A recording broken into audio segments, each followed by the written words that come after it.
De acá en más. Con María O'Donnell. Un tutorial para tiempos complejos.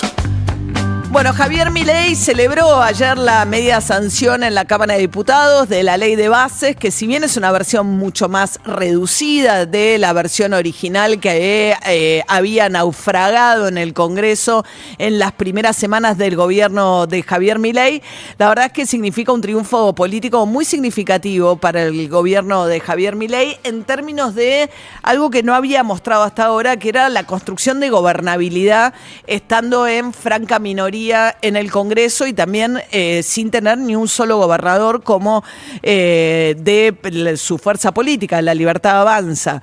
En una situación en la cual contaba como máximo con 40 diputados, la ley avanzó en la Cámara de Diputados cada uno de los capítulos con, primero la votación en general, unos 140 diputados, es decir, que en cada una de las instancias sumó, en algunos casos un poquito menos, pero 100 votos de diputados no propios para avanzar con esta ley. Y además de esto aparecieron un par de señales de tensiones internas en las otras fuerzas, incluso las que apoyaron a Javier Milei. En el caso, por ejemplo, del PRO, le salió Milei a agradecer especialmente a Cristian Ritondo, el presidente del bloque del PRO, pero también a Silvia Los Penato. Silvia Los Penato es una de estas diputadas tremendamente laboriosas, muy conocedoras del reglamento y la dinámica de la Cámara de Diputados, como era antes Graciela Camaño, por ejemplo, que ella es una larretista. Siempre fue las palomas, digamos, dentro del PRO, más cercana al larretismo. Bueno, una de las que tejió especialmente para que la ley saliera adelante fue la propia Silvia Los Penato, cosa que Milei destacó. En el caso del radicalismo, Rodrigo Loredo tuvo que hacer tal equilibrio ayer que incluso después el Pablo Moyano se burlaba diciendo, vos lo escuchabas, parecía un acérrimo opositor y finalmente todo ese discurso desembocaba en un voto positivo. ¿Qué le dijo Rodrigo Loredo en la Cámara de Diputados? El presidente del bloque radical, que es cordobés y que tiene sus propias internas, dice, bueno, como ustedes dicen que son mesiánicos, que vienen a salvarnos y que vienen con cuestiones religiosas, yo voy a aprobar las leyes que me piden porque no quiero que me echen la culpa de no haberle dado instrumentos para que puedan gobernar. Pero dentro del bloque también del radicalismo, bueno, tenía sus propias tensiones. Tenías por un lado lo que fue Facundo Manes, que es el único, digamos, de los que quería mostrarse un poco distanciado del gobierno, que apeló a la abstención, él y los que lo siguen, Facundo Manes. Los demás, incluido por ejemplo Martín Tetaz, aunque en particular votó algunas en contra, y los diputados que le responden al presidente de la Unión Cívica Radical, Lustó, terminaron acompañando en general y después con algunas disidencias particulares. Y Unión por la Patria sufrió también una deserción muy dolorosa para el bloque, porque los diputados catamarqueños propios, cuando discutieron el régimen para las grandes inversiones, se fueron con el oficialismo y votaron a favor, abriéndole el camino que al gobierno le hace creer que tiene una buena chance de aprobar en el Senado estas mismas leyes. El Senado en principio se presenta como un terreno más difícil porque el bloque Unión por la Patria son 33. Si suman 4 con 37, ya bloquean cualquier ley. Entonces, la fuerza original que cuenta Unión por la Patria, el principio que tiene que mantener Unión por la Patria es mantenerse unido. En cuanto empiezan a sufrir deserciones, se les complica porque, bueno, eso además muestra una debilidad grande. Martínez, por ejemplo, tampoco pudo mantener el bloque unido cuando discutieron cobrarle el mismo tasa de impuestos al tabaco a todas las empresas tabacaleras, sean internacionales o locales. Ahí se dividieron todos y terminaron finalmente, eso salió, estaba fuera de agenda y lo terminó incorporando.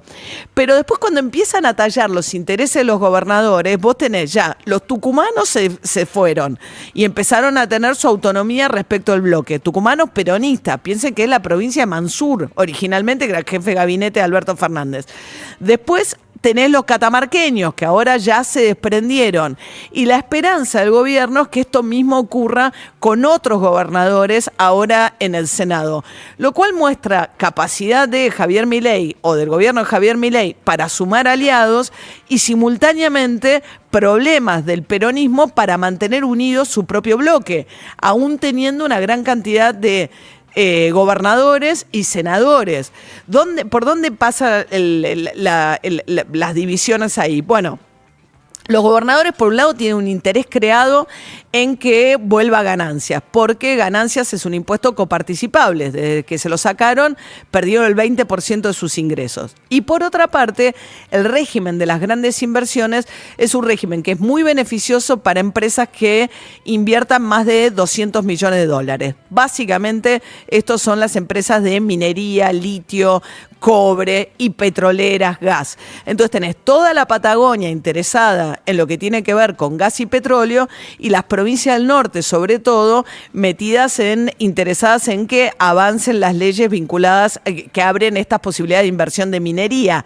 Ayer a la noche, el gobernador de Catamarca, peronista, después de que sus diputados acompañaran la parte de la ley que abre a estas grandes inversiones, se reunió con Luis Toto Caputo, el ministro de Economía, y después salió a decir que bueno, que hay que acompañar en esta nueva etapa. Incluso se baja de un argumento que la Unión Industrial Argentina, nosotros ayer hablamos con Funes de Rioja. ¿Cuál es la principal crítica que le hacen algunos a este régimen? Es decir, bueno, vos le estás dando condiciones muy extraordinarias a estas empresas para que vengan e inviertan. ¿Qué puede pasar? Que se le den regímenes especiales cuando son inversiones muy grandes, de muy largo plazo, beneficio de que pagan menos ganancias, que pueden reintegrar el IVA, etcétera.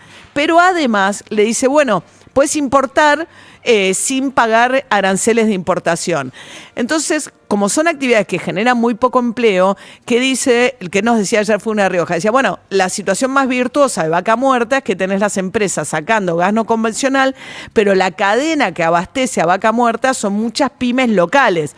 Si vos a esas pymes las ponés a competir con la posibilidad de importar libre de aranceles y no vas a generar ese empleo que se genera alrededor de esa actividad económica. Entonces, ni siquiera le ponen esos condicionamientos como para decir, bueno, te acompaño, pero a cambio incorpora esto también en la discusión.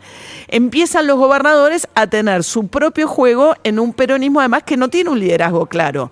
Ayer estuvo Kicillof marchando con la CGT, que reafirmó el paro para el 9 de mayo, y ahí Facundo Moyano, Moyano Pablo, dijo, no, los 33 senadores se comprometieron a votar todos en contra, como si el que les tomara lista a los senadores fuese Pablo Moyano, que evidentemente no los conduce, con lo cual falta también, en ausencia de un líder claro del peronismo, bueno, los gobernadores empiezan a hacer su juego, y en eso aparece la picardía política que hasta ahora no había mostrado Javier Milei para sumar apoyo en un contexto en el cual a los demás bloques además les está costando mantenerse unidos porque no tienen posicionamientos distintos, por ejemplo, incluso Mauricio Macri dentro del PRO respecto de Patricia Bullrich, respecto de cuán cerca o cuán lejos mostrarse el gobierno de Javier Milei, o cuánto tenés que acompañar y cuánto te tenés que diferenciar en una instancia como esta donde el gobierno recién está arrancando.